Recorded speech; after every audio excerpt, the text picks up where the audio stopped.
All right. Happy Monday, everybody. Hello. Hi. So today we have a few different topics we're going to cover. We're in midsummer, so we thought it was appropriate to talk about slow times. We'll kick off with that, and we'll dive into a little bit of goal setting and then building confidence. Yes. And then we'll round out with sort of, I guess, a pet peeve of mine that you can do what you want with, but I'm going to share it anyways because it's fun. I feel like And you're allowed. Yeah, man. My show, right? Yeah. Our show. Yeah. All right. So slow times. It happens. Take the floor, Jen. Yeah, it does happen. This was something I wanted to cover because I feel that sometimes it's easy to feel alone when you're slow. Like, oh, I'm the only one that's slow. Everyone on Instagram's so busy, I can just tell, and I'm the only one slow. Yeah. That's not real. So if you're in a slow time, for me personally, July is always the slowest month. Actually, another month that's fairly slow that I've seen since I've been doing hair is December, which I know seems weird because it's Christmas, but a lot of people are getting their hair done in October, November. So December's not as busy as you always think it's going to be. I digress. But anyway, the point of this was you're not alone when you're slow. Hold on. Was that across so you've noticed that across your career, you said? Yeah. Mm-hmm. Interesting. Yeah. I used to always feel like December's going to be the best. But if you look, even if you pull up our numbers, it's November. November is a killer, kick ass, you will be blown away month. And December is kind of hit or miss because a lot of people are trying to come in prior. Maybe you get the beginning and you get your regulars too, but I don't feel December is as busy as people anticipate it to be with the holidays. And then there's a letdown. I would imagine because all the parties are happening prior to Christmas. Right. So they're trying to get their hair done. I would imagine that 6 to 8 weeks out, and then maybe in December you can get people in for like a blow dry or or like I said, you have your regulars every 4 weeks. They're gonna sit there. But if you're looking to hone in on what's going to be the busiest or where you should be the most available, November is where it's going to be, in probably that first week of December. Like, be available and you will build, because there are people that only get their hair done in a salon that time of year. Interesting. Cool. Sorry I cut you off. That's Go ahead, okay. Back to your my rant. Back to your point. No, I think You're not alone. Yeah, it's sometimes you're like, oh, okay, so this is normal, and it's very normal. And I think when you're in a seasonal, like July, period of where it's just kind of slow, rather than focusing and being pulled down to the negative of slow and turning to social media and feel like everybody's thriving and you're the only one that's not, there's things you can do during the slow time to plan for the future. And you can work on skills that maybe are not as strong for you. So where are your weaknesses? Work on those. You can work on planning out the rest of the year. You can work on goal setting. We're going to get into all of these things when it's slow that you can kind of enjoy that you're a little slow and you have time to breathe. Read a book, go for a walk, enjoy some time off. I think something that's important to note as far as dealing with slow times is that frustration piece that people face.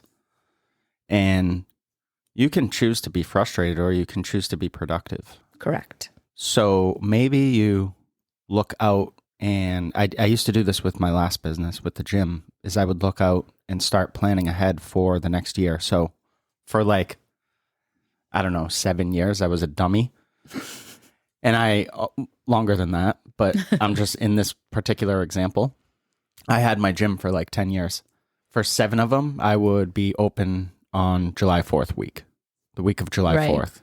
Nobody came in. No. So finally, and I was always like, if I close, it'll piss people off. And finally, at year 8, 9, and 10 or whatever, I decided to close. And guess what? Some people were pissed, but majority also they got over it. Yeah.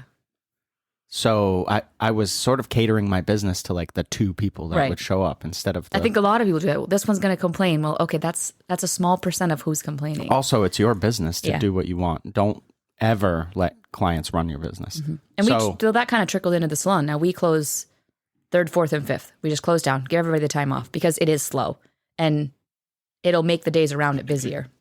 True. So my point was, now you're creating some time where you can be productive. So if everyone's going on vacation, you can take a vacation or work on something. If you need to update your business and you're like, I've really been wanting to, I don't know, paint that bathroom. Right. Or I really been wanting to, do a deep clean and really have everything torn apart. there's opportunity everywhere. So, yeah. And the other thing I wanted to say was don't assume that things are going to be different if you do nothing. So Yes. if you just think, well, by next year, I'll be one more year behind the chair. So I'll be one more year busier. So I won't be slow in the summer. Okay. Okay, Karen. So I'm a very busy stylist behind the chair. And I can tell you, it doesn't matter because still, as my months are busier, there's always months that now I'm used to being that level of busy. So they're still slower than those regular months. So you still feel Yeah, it's that. relative, of course. Right. That's what I mean. So yes, you may be busier, but you're still going to have time periods that are slower than others.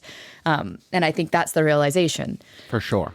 At our salon as a whole, we plan for July to be the slowest month of the year because we close that week. It's where it goes. Yes. And we understand like what that's going to be like, you know? Yeah. There's less revenue coming in for that month. So you have to account for that, math, like a business. And next year, July could be busier because maybe there's staff that's busier, but it's still probably going to be our slowest month of the year because we are closed down more than other months. Right. And if it ever gets to the point where it's those other 3 or 4 weeks around, that sort of July 4th vacation weekend, wherever the 4th kind of falls, that dictates that week as well. But if that needs to be adjusted, we'll just adjust it. Mm-hmm. Like if we get to a point where it's busy enough and people want to work or want to open, then we'll just open it up. Like stuff doesn't have to be so set in stone. Right. You want systems, you want policies, but those can be rewritten at any time. Absolutely. It's yours, especially. So even, I don't know. So if you're independent, how would that affect? You just take that time off. Same, right? Yeah. Yeah. If you're an employee and your business isn't closing, there's really not much you can do about it, right? Those would be the days you request off, just right? Request them like I'm super slow. Can I block this off? Right. Yeah. I'd rather take the time and focus outside of the salon. So I'm going to take these days off. Let's jump into goal setting next. Yeah, I like this. Perfect time of year for it. Yeah. Because it's slow. It's slow. You have time. When we were talking about this, we're also midway. Yeah, That's what you were saying before we I like this a lot because if you are a goal setter and the beginning of this year or end of last year, you set up your goals for 2023, great time if you're not reflecting on them often. This is a great time to reopen where you wrote down those goals. Where did you put them? Where are you at? Are you hitting the mark? Did you shoot too far? Did you already hit them? A great time to reevaluate. If you're listening to this and you're like, oh, I haven't set any goals. Well, great time to set some goals for the rest of 2023 and see where you come out. If you didn't set them before, it doesn't matter. Just get on board, get some goals going. What are you going to achieve by the end of the year? And how are you going to get there? I like goal setting because don't come at me talking about slow times if you don't have goals, because I don't know what you're working towards. I don't know. And I'm not going to pull up your stuff. You should know. Right. Because it would be super easy for me to go pull up somebody's numbers and look at them and be like, oh, yeah, you are slow. But if I don't know what you're working towards, and of course we do goal set, so I do have access to it. But if you have no clue, I can't help you because you haven't taken any initiative. Right. We have numbers set for our staff for the whole year, and we check those monthly to make sure they need to be adjusted or not. Mm-hmm. And so what if, let's play it out. So, hey, Jen, I am halfway through the year. Mm-hmm. I'm feeling good. Maybe I'm making progress. What do I have to work on to continue to make progress and finish my year strong? Well, there's a lot. That's a heavy question. But so let's say it's a financial goal, right? Sure. So I want to make, I think it's all relative. It all sort of. I like this. This will make it easier for me to explain how I would break it down, I guess. Okay, so, you can do that. But I would assume if somebody comes to us, or for the most part, it's a client thing. They want more clients. They want to be busier, and that's how hair pros think is in terms of and I think X amount of clients. Once they say their goal out loud, they feel like it should be obtainable yesterday. rather than realizing it's a marathon and you need micro goals in order to get there. So if we're building a client, we want more clients. So how many clients a week would make you feel good? And if you said, if I got 3 new clients a week, I'd feel great, which at the end of the month would be 12 new clients, which at the end of the year would be however X amount of clients. And you could work that into a service goal too. You want to do so much sales a month, work that into weekly, work that into daily. And then you know kind of where you adjust. If you have one week you get 5 new clients, and the next week you don't need as much. If you have a weekly goal and you didn't meet it that week, but the next week you're busier, by the end of the month, there you are. And check those off. So we'll go in the client one. You want 12 new clients a month, and maybe you hit 15. Well, maybe then now we go into the next month, you should try to get at least 15. Or I would add to that. If you got 15, let's try to get you 16 or 17. And then before you know it, by the end of the year, you have hit that goal. But just because you said you want more clients does not mean that you can just sit around and because you threw it into the universe, it is going to happen. There's now going to be steps you need to write down in order, what are you going to do to attract those clients? Just because you said it doesn't make it happen. What? Now you have to put the work in. And what does that look like for you? Does that mean you're posting more on social media and your content is focused on getting new clients? Does that mean you go out in your community and you tell people, hey, I do hair, I'd love to do yours, and you hand out your card? I don't know what that looks like for you, but I think often what I see is somebody has a goal, they write it down, and they think just because they wrote it down, it's going to happen. But the next part are, what are the steps, the action you're going to take to make the goal happen? I honestly, if somebody wants to fill their books, if that's the goal, what I tell them is take a picture of the back of someone's head, throw it on Instagram with write something like vanilla latte in your caption. Shut up. And then your books will Chicken be Parmesan. Your books will be flooded because people will know what the fuck you're talking about. Just joking. Yeah, I agree with all of that stuff, and the action is the most important part. And that's the accountability on you to do. I was just going to use that stupid term that we used to use back in the day. You got to get yourself a little accountability buddy. You do. Accountability buddy or whatever. Because it's easy to fall off. And then before you know it, now you're 3 months down and you're like, why am I not growing? That's Shoot, I haven't done any work. Yeah, you have. Yeah. So, then don't blame other people. That's on you. You have to do the work. all of this stuff falls on the individual for sure. Yeah. And it's easy to look at someone that's busy and you're like, I just want to do what they're doing. Well, ask them what they did 5 years ago to get where they are today. That's where you should be starting. Yeah, don't do what they're doing today. Yeah, because you're not at their level. Too many people trying to do that. Yep. The other thing I want to talk about with goal setting, and I think I've seen this mistake with some business like advisor people out there giving advice and stuff, but you've got to adjust your goals in regard to time for your actual weeks. So you can't just say, if you're working stuff backwards, you can't work from 52 weeks. There's 52 weeks in a year. Well, we just talked about closing one. Mm-hmm. So now you're at 51 weeks. You probably take more than one vacation. So let's call that, now we're at 49 weeks. Right. And maybe around the holidays, you take a little bit of time off for events or travel or to see family or whatever. So now you're at 48 weeks. So when you're doing some math, adjust for you're not working 52 weeks out of the year. So you have That's a great point. You have to adjust for that. Otherwise, you'll be short when you get there and you're like, without understanding why. I was supposed to get 2 clients and I did, and I don't know why now. Right. I did what I was supposed to do. Yeah. No, you didn't. You fell short. You were supposed to do more, but you just set up your plan wrong. Correct. Probably not a huge deal, but you're still going to make progress, and progress compounds, but you still want to account for that, especially when you're talking about numbers and math, because it's not just going to come out of thin air. Right. Let's dive in. I think that's all I had. Is that all you had on that? Let's dive into, we're flying through this. This is good. We're trying to keep these shorter. Nice. Let's talk about building confidence. Yeah, this is a good one. It's good. You can probably hear our kids in the background.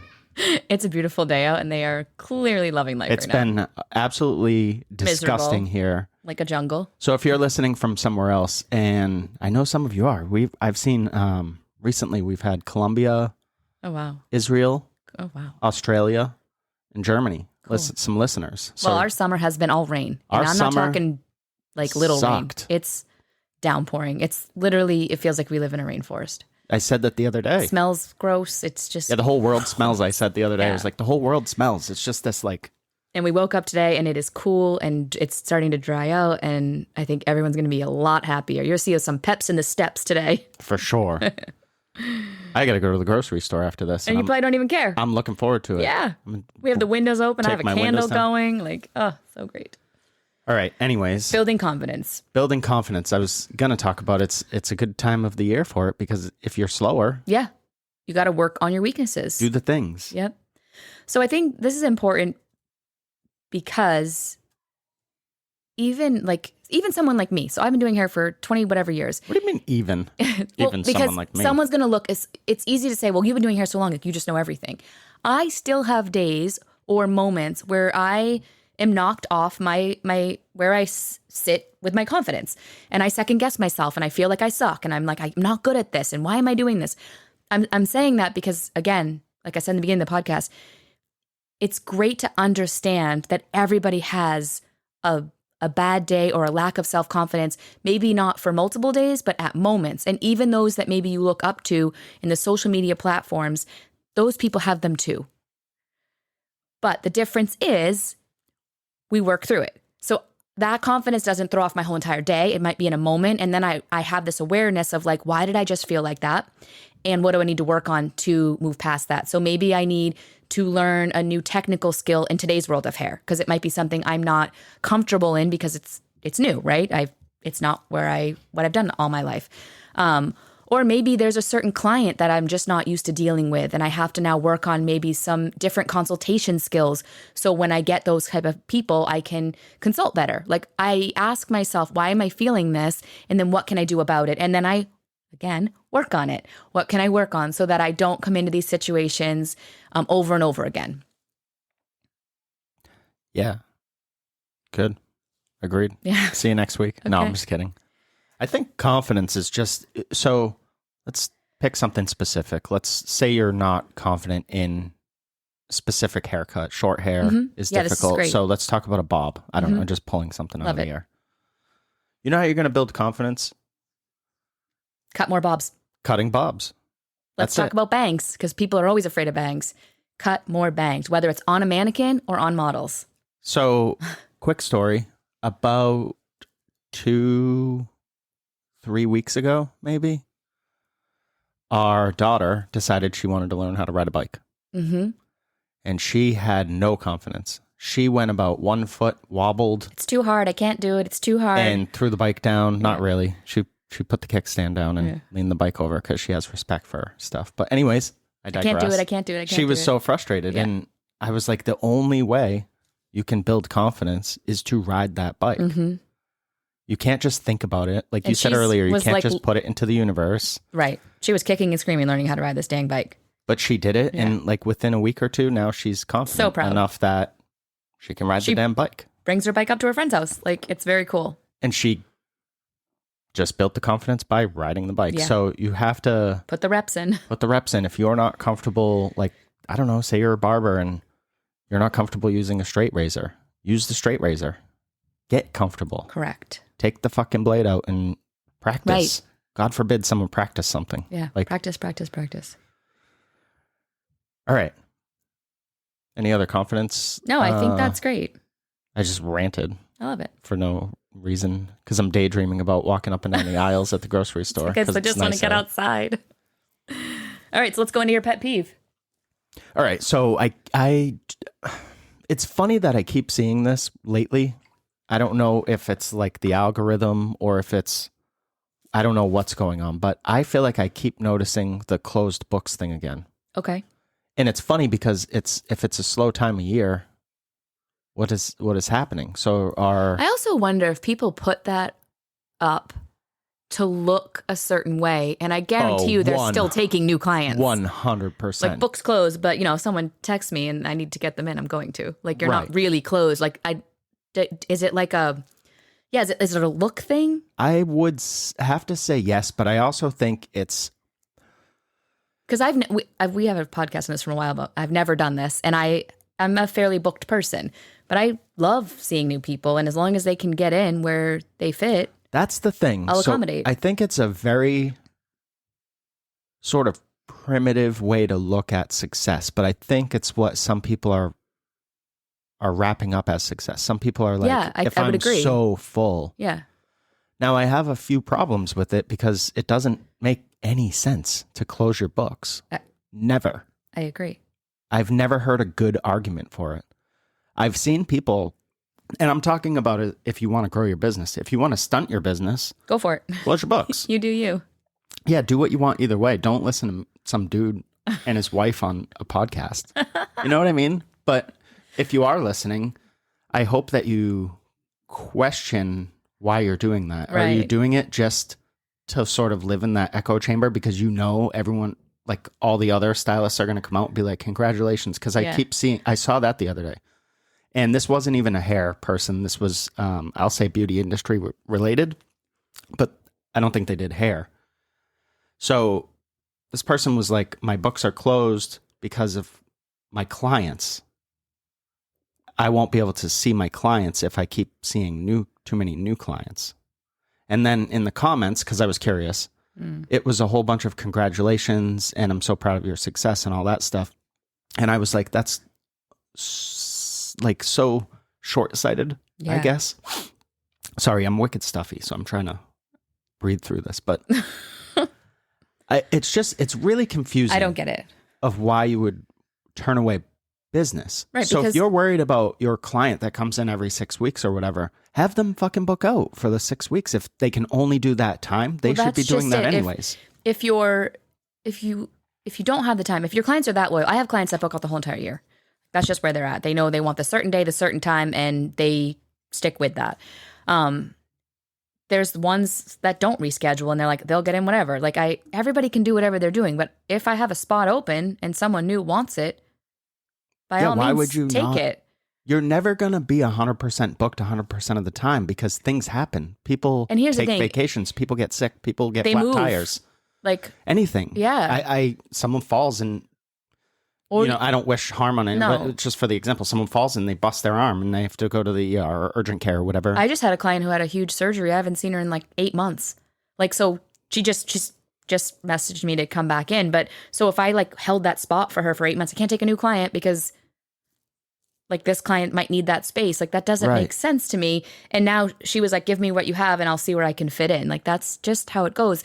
And I think if you run a business I don't mean this negatively, but I guess being so loyal to the clients, or you're letting now your clients run your business, you're going to get salty because when they leave you or they move or whatever, you're like, well, now what do I do? Because now I have all these holes in my schedule. Well, you're running your business, and you're advertising controlled that you're not correct. taking clients. So your clients are loyal to you, and some are going to be loyal to you to the day they die.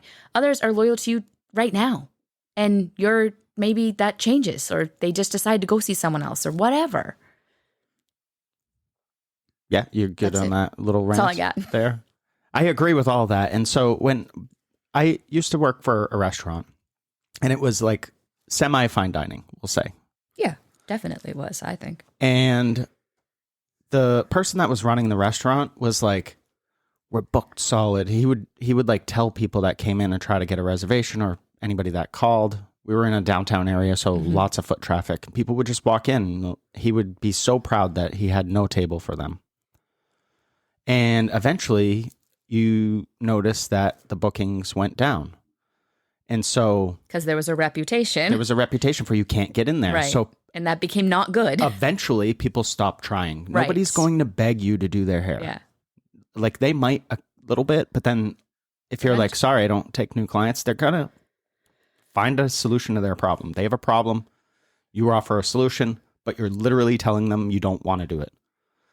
So I ended up taking over the restaurant as front of the house manager. Mm-hmm. And this was like not very long after this other person was doing this stuff, right? And it was just a different approach. So I said, we can't do this anymore. Do not book 100% of the restaurant. And I was lucky because I was working with hostesses and people that understood that being a hostess isn't just walking somebody to a table for. Right. It's about managing the flow of the traffic. Yes. It's about making sure that your clients or guests or whatever you want to call them are having a great experience, right? Yeah. You're a hostess. That's a big part. So I had an opportunity to go to another restaurant that was very busy, and I shadowed them running their restaurant. And I brought that information back to our restaurant. And for the weekend, I was like, we're going to do it this new way. And I ran through and we allowed, I don't remember the exact, percents, but we allowed a decent amount of space for walk-ins. We were like, we're trying to switch the reputation. So it's like, we don't have tables available to book, but we have tables available. So just come on in, right? Because that would bring people in like, oh, now I'm going to have you go over to the bar. Right. Your table will be ready in 30 minutes. You're going to have a cocktail anyways before dinner. So who cares where you're sitting? After that first weekend, I was pulled aside by multiple people, servers, that were like, I've never made that much money. Mm-hmm. And the restaurant ran smoothly because you're not getting these waves of, seat the whole restaurant, hammer the kitchen, right? Have to help them dig out, then deal with all the complaints because stuff's missed because it was too busy. And if you've never been in the restaurant industry, you don't know what I'm talking about, but waves are the worst and they put you in the weeds. Yep. But anyways, open your fucking books because you don't want that reputation. You might think you want it because people applaud you on social media, but I want you to ask yourself if any of those people that are saying congratulations to you are your clients. Right. Because they're probably just your friends from hair school or whatever. Anyways, that was my rant. I like it. And I think we can wrap up unless you have anything else. So all this stuff sort of goes together to wrap up. Slow times, you can deal with those by opening your books. Goal setting and building confidence, kind of wrap those things up. We got, about a half of the year left. Yeah. Before we're and if you need help with goal setting, you're like, I don't even know where to start. That's what we're here for. Just reach out. We can set some micro goals, some big goals, like whatever you need. You might need something just to get you over the next little bit, or maybe you want the end of the year, you have a big goal and you don't know how to break it down. That's what we're here for. Yeah, grab yourself a mentor. Even if it's not us, you need to do it anyways. We can even help you build some confidence. There's no shame in that, which I noticed something about that. So maybe that's another episode. But, all right. People don't have, it's probably an ego issue, but people have an issue with saying that they have help, that they've hired somebody to help them. I think having a mentor is the best thing you could ever do. Fuck yeah. You need someone to help you grow, and that's your accountability buddy, and you will be extremely successful, more than you could ever imagine, if you have somebody keeping you accountable and keeping you consistent in your goals. That's the fastest way to get to where you want to be. Let's wrap it on that. Okay. We'll see you next week. Bye. Bye.